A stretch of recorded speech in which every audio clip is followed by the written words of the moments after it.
Hello student, welcome to my study channel শিক্ষা দিশারি। তো আজ আমি ক্লাস 11 নিউট্রিশনের ভিটামিন কোলিনের সম্পর্কে আলোচনা করব। তাহলে কোলিন আমাদের একটি মোস্ট ইম্পর্টেন্ট টপিক। তো দেখো, প্রথমে কোলিন সম্পর্কে জানতে গেলে তার প্রথমে বৈশিষ্ট্যটা একটু দেখে নিই। এটা এক ধরনের যৌগ এবং এটি জলে দ্রাব্য। এছাড়া এর বিশেষ কিছু বৈশিষ্ট্য সেখানে দেওয়া নেই। ঠিক আছে, এর উৎসটা একটু দেখে নিই। দেখো, উৎস যদি দেখি আমরা উদ্ভিজ্জ উৎস কী আছে?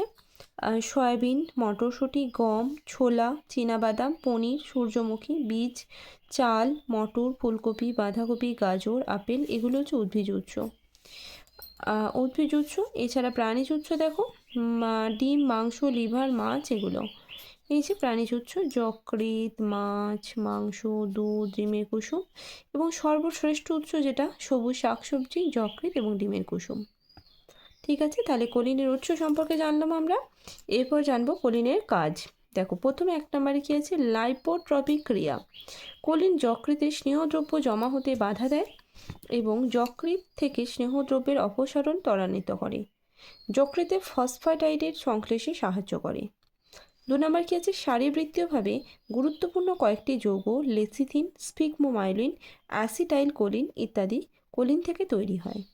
3 নম্বর কী আছে? দেহের কয়েকটি সংশ্লেষ বিক্রিয়ায় মিথাইল বর্গ স্থানান্তরকরণে কোলিন সাহায্য করে। এটা হচ্ছে কোলিনের কাজ গেল। এরপর জানবো আমরা অভাবজনিত লক্ষণ। কোলিনের অভাবে ইঁদুরের দেহে মেদবহুল যকৃতের সৃষ্টি হয়, বৃক্কে রক্তক্ষরণজনিত বিকলতা দেখা যায়, রক্তাল্পতা পরিলক্ষিত হয়, স্তন্যপায়ীদের রক্তে প্রোটিনের পরিমাণ হ্রাস পায়। 5 নম্বর কী আছে? ক্লান্তি, স্মৃতিশক্তি হ্রাস, পেশি ক্লান্তি, মেজাজ পরিবর্তন, ফ্যাটি লিভার ইত্যাদি লক্ষণগুলি কোলিনের অভাবে দেখা যায়। ঠিক আছে, এটা গেল কাজ। এরপর জানবো আমরা ডেইলি রিকোয়ারমেন্ট। বাইরে থেকে এই ভিটামিন সরবরাহের কোনো প্রয়োজন নেই, কারণ এই ভিটামিন দেহে স্বাভাবিকভাবেই সংশ্লেষিত হয়ে যায়। ঠিক আছে, এরপর আসছে আধিক্যজনিত ফল, যেটা ডেইলি রিকোয়ারমেন্ট ছাড়া সেরকম দরকার নেই।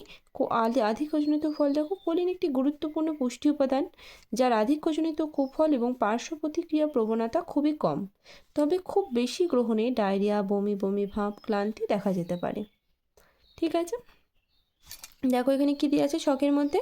সমস্ত উদ্ভিদ ও প্রাণী কোষের ঝিল্লির জন্য অত্যাবশ্যক দুটি প্রধান ফসফোলিপিড ফসফ্যাটিডাইল কোলিন এবং স্পিগমোমাইলিন সংশ্লেষিত করার জন্য শরীরে কোলিনের প্রয়োজন।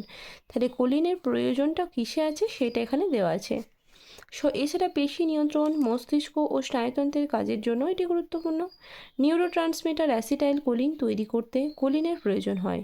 ডিএনএ সংশ্লেষেও বিশেষ ভূমিকা আছে। তাহলে এটা দেওয়া আছে তোমার কোলিনের যে ভূমিকা, সেই ভূমিকাটা এখানে আমাদের দেওয়া আছে। এটা একটু করে রাখতে হবে, তাহলে কোলিনের কাজটা ভালোভাবে হয়ে যাবে। আচ্ছা, ঠিক আছে, কোলিনটা আমাদের খুব শর্ট করে দেওয়া ছিল। নেক্সট আমি আলোচনা করব ভিটামিন সি সম্পর্কে। তাহলে আজকে ক্লাস আমি এখানেই শেষ করছি। আর তোমাদের প্রত্যেকটা টপিক ওয়াইজ আমি ক্লাস নিয়ে আসছি।